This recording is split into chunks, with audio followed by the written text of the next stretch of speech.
Good morning, students. Today in plus one economics, we will discuss on the topic chapter number 1, importance and limitation of statistics. Basically, last time we have discussed on the topic importance and meaning of statistics. Now that importance is convert into some more areas, means हम कुछ और areas में से importance आपको बताएंगे आज. तो importance and limitation आपको डिस्कस करनी है आज के टॉपिक में. Firstly we will discuss some functions of statistics. Statistics क्या काम करती है? स्टैटिस्टिक्स सिंप्लीफाई कॉम्प्लेक्सिटी जो टाइप्स मुश्किल होती हैं, टिपिकल टॉपिक्स होते हैं, उन्हें ईजीएस्ट फॉर्म में कन्वर्ट करती है.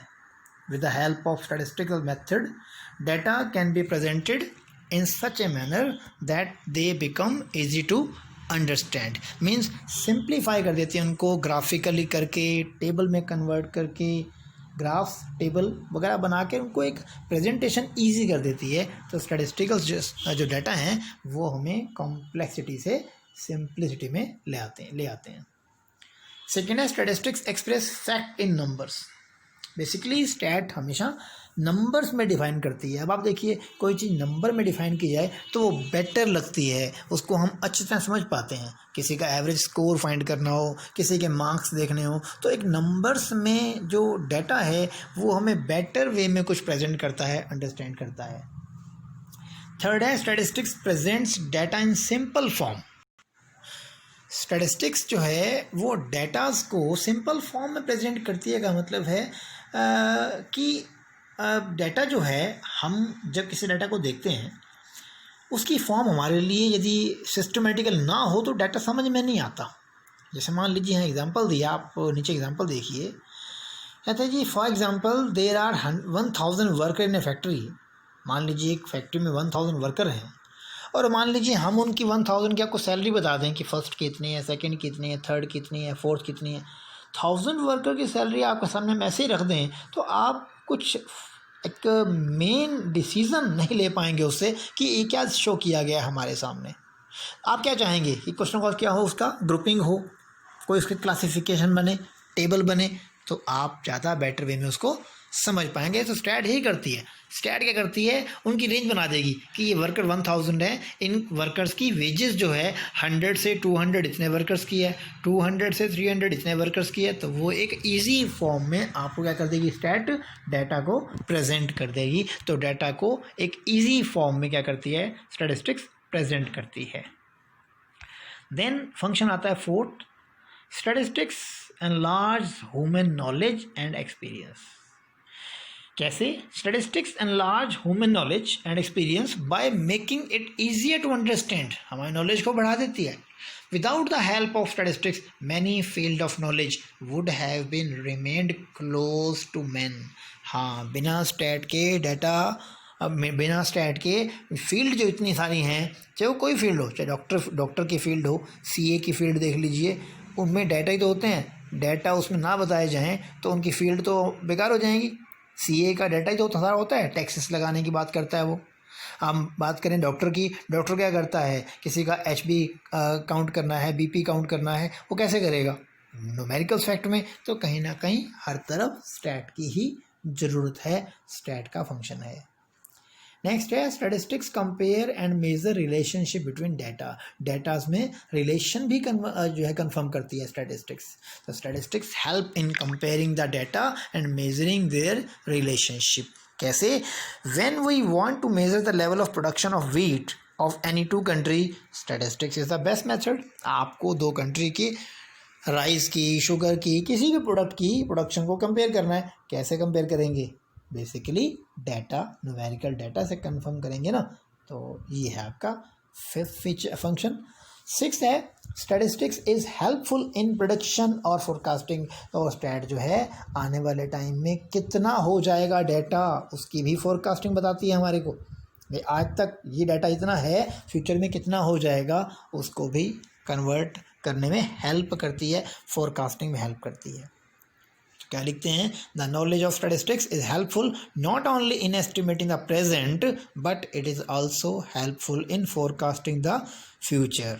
For instance, a businessman on the basis of past figures of sale can estimate how much he should produce in the coming year. ठीक है. Now some role or importance of statistics. क्या importance statistics की है? Number 1, statistics economics में काम आती है. Role है इसके, इकोनॉमिक्स में काम आती है स्टैटिस्टिक्स. आई डी है, आप पढ़ रहे हैं. स्टैटिस्टिक्स कंजम्पशन में काम आती है. कंजम्पशन में कैसे? कितना कंजम्पशन हो रहा है, राइस की कितने कंजम्पशन है, कितना प्रोड्यूस करना पड़ेगा, शुगर, राइस, इनकी कितनी कंजम्पशन चल रही है, कितना प्रोड्यूस करना पड़ेगा. तो बेसिकली डाटा में तो सारा होता है ना. तो रोल इन स्टैटिस्टिक्स में आ रहा है. कंजम्पशंस में भी हमारी स्टैट तो यूज़ होती है कि कितना कंजम्पशन हो रहा है.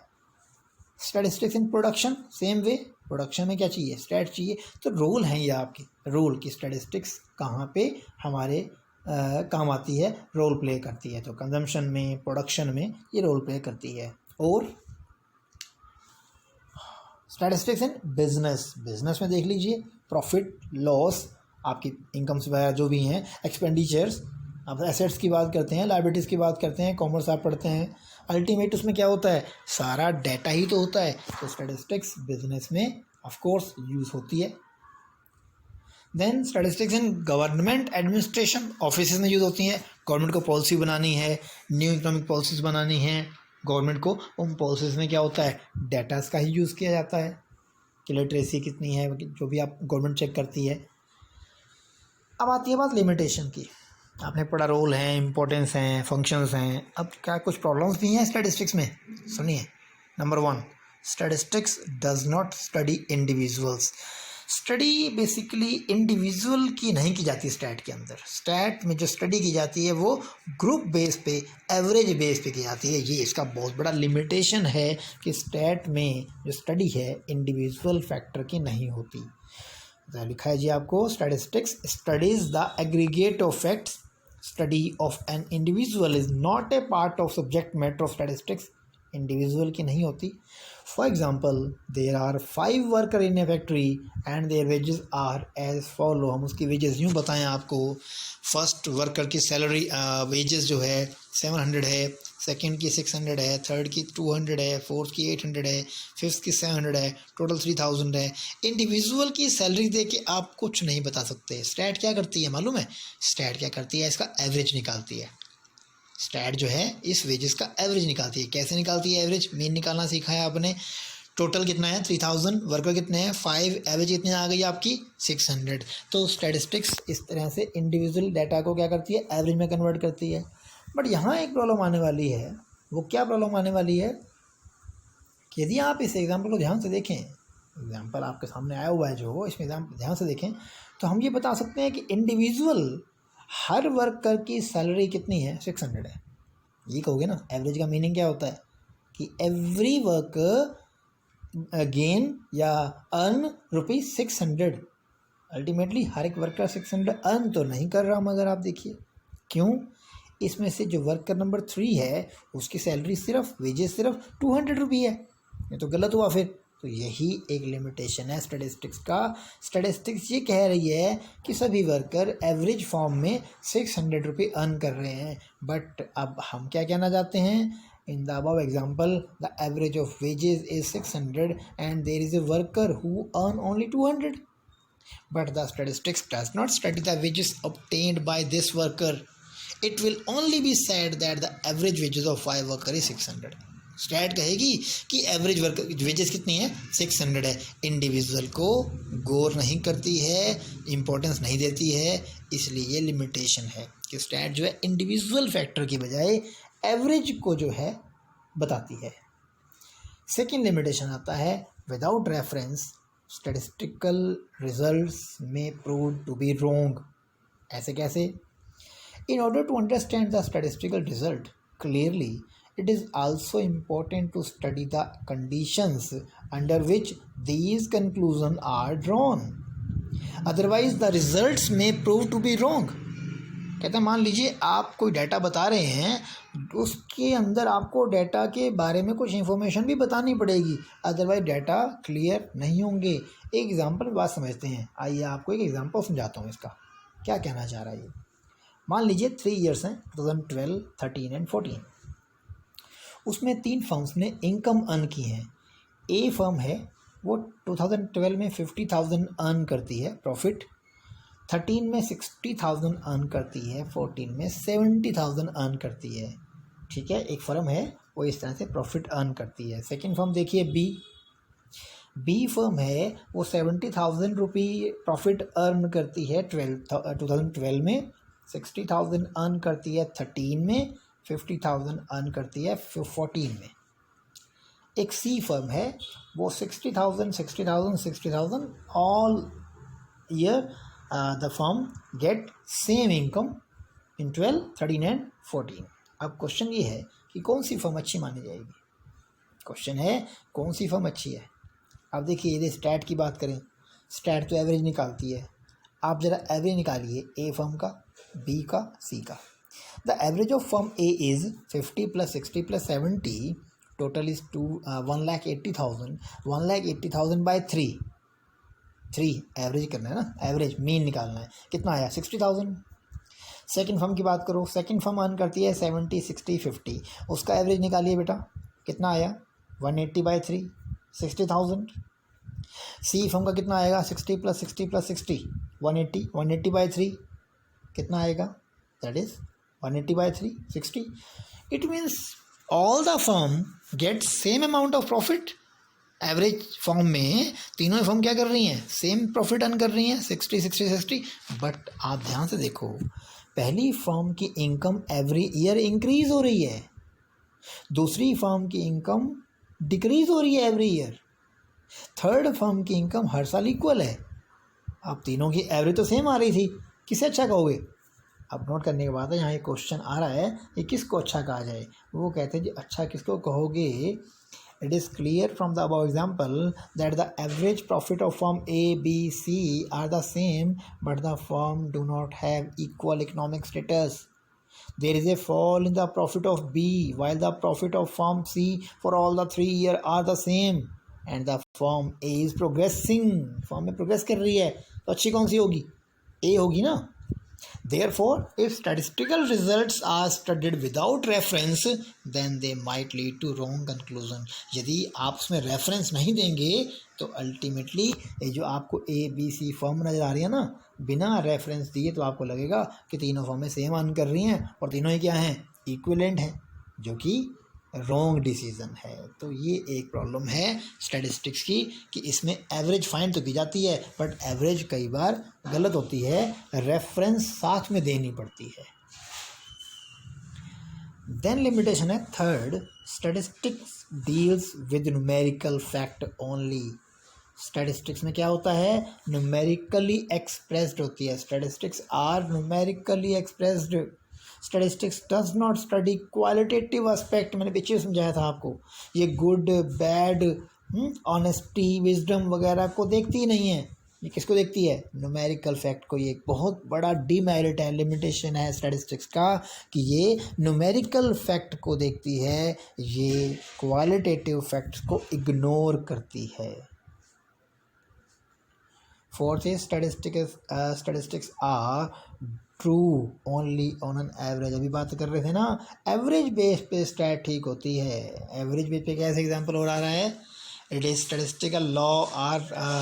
Statistical laws are not exact like the law of physical science. कहता है स्टैटिस्टिक्स के जो लॉ हैं, स्टैटिस्टिक्स के जो लॉ हैं वो जो बाकी हमारी साइंसेस हैं, फिजिक्स है, केमिस्ट्री है, उसकी तरह एग्जैक्ट नहीं होते। लॉ देखो साइंस में भी होते हैं ना, फिजिक्स में, केमिस्ट्री में पढ़ा है 10th क्लास में आपने, वहाँ भी लॉज वगैरह होते हैं। वो लॉ जो बनते हैं और हमारे स्टैट के जो लॉ हैं वो एक जैसे नहीं है। कैसे, हमारी स्टैट के लॉ क्या हैं, मीन मीडियन मोडिक लॉज हैं, लॉ ही निकालते हो आप। कहते हैं वो एग्जैक्ट ट्रू नहीं है, जैसे साइंस के लॉ ट्रू हैं ऐसे इसके लॉ ट्रू नहीं है। कहता है statistical results are true only on an average, these represent only tendencies. अभी क्वेश्चन देखा था ना अभी आपने एग्जाम्पल, एक वर्कर की वेजेस क्या आ रही थी 200, बट एवरेज क्या आ रही थी 600। तो यहाँ आके इसमें एक डिमेरिट है कि एवरेज को देखती है, और एवरेज कई बार क्या होते हैं, रॉन्ग होते हैं। होमोजेनिटी ऑफ डाटा, डाटा का एक जैसा होना बड़ा ज़रूरी है। आपको इसके फीचर्स में समझाया गया था कि सबका वेट सेम होना चाहिए, इससे सबकी वेट जो है काउंट की जानी चाहिए, सबकी हाइट काउंट की जानी चाहिए। तो उस बात पे आ रहा है ये कि होमोजेनिटी ज़रूरी है इसमें। It is essential that data must have the quality of uniformity and homogeneity to make data comparable. Data को कंपेयर करने के लिए डाटा का एक जैसा होना बहुत ज़रूरी है। For example it would be meaningless to compare the production of wheat with production of coal because these figure are of a heterogeneous character. आपके डाटास का एक जैसा होना बहुत ज़रूरी है, तभी आप डाटा क्या कर पाएंगे, कंपेयर कर पाएंगे, अदरवाइज कंपैरिजन नहीं हो पाएगा। ये भी लिमिटेशन है हमारी स्टैटिस्टिक्स का। तो ये हैं आज के आपके टॉपिक्स। फर्स्ट वन जो आपने स्टार्टिंग से किया और कोई बात नहीं है, इसकी इम्पोर्टेंस में, रोल में, लिमिटेशंस में आपको एक बार ध्यान से टॉपिक को समझना है। तो प्लीज़ ज़रा चेक कीजिएगा topic. Basically lesson mostly and होने वाला है, इसलिए प्लीज़ ध्यान से देखना आप इस चैप्टर को कितना कर चुके हैं। जो रहता है प्लीज़ इसे पूरा कीजिए। Okay, thank you.